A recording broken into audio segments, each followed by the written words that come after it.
Hi, everybody. This is Adam Elenbaas from Nightlight Astrology, and this is your forecast for Tuesday, March 12th. With Mars now entering into trines with Saturn and Pluto, and Mercury retrograde backing into a square with Jupiter, it's a unique moment in this month's astrology, so here's what to watch for. Mercury's retrograde toward a square with host Jupiter invites us to evaluate the noble truths that we're currently serving and to ask questions as to whether or not these noble truths are worthy of our serving, or whether or not they're bringing us lasting peace or happiness. Mars's trines to Saturn and Pluto right now invite us to apply force or to take action, to marshal our forces toward worthy goals. However, both the Plutonian element and the debility of Mars and Taurus brings a similar process of questioning to mind. Are we wasting our energy in service to something that does not serve us spiritually or psychologically?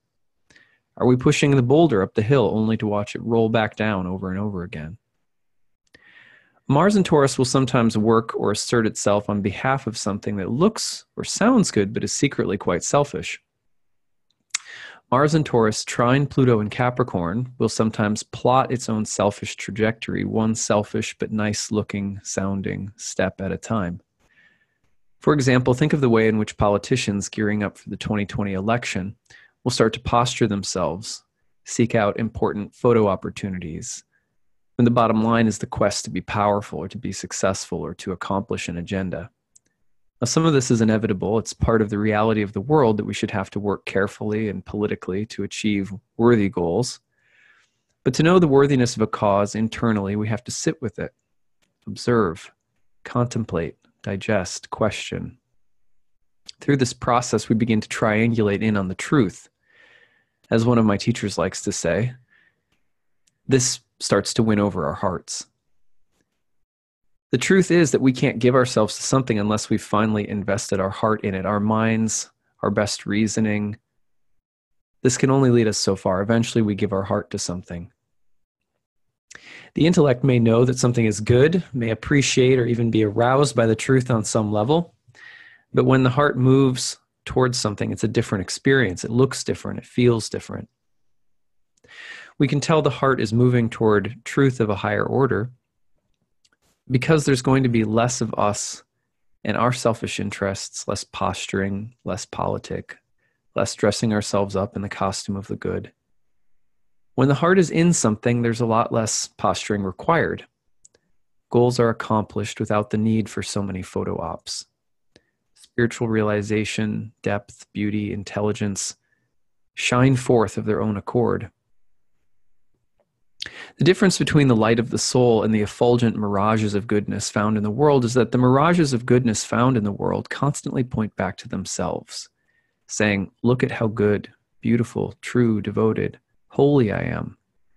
Whereas the goodness and light of the soul quietly goes about adorning its source, tending to the fire of divine love without getting lost in the byproduct of how it looks to be spiritual, how it looks to be good, how it looks to be noble, how it looks to be true. I find personally that these subtle distinctions are easily the most difficult to address, at least within myself, because it's also natural for the soul to want to share what it loves with others. If we get even a small taste for something of a higher nature, something soulful, we want to share it with everyone. And yet, until we've learned to cultivate this higher taste, until we've learned how to hold it when people aren't looking, reading, observing, until we've in some ways overcome the impulse to share, speak, spread to everyone, it's very difficult not to get lost in the mirage of spiritual goodness.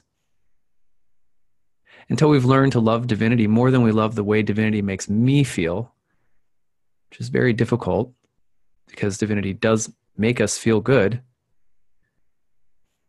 But until we've learned to love divinity more than we love the way that divinity makes me feel, we tend to get lost in the golden haze of our own spirituality. These are quite often Venusian, Taurian issues. And it's likely that we'll be talking about these kinds of things for quite some time now, with Uranus having just entered Taurus, what will now frequently tempt us along with images of self-centered progress, beauty, and goodness at once.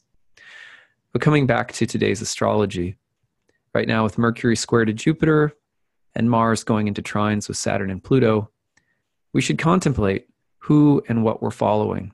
What are we associating with? What do we believe? What are our true motives?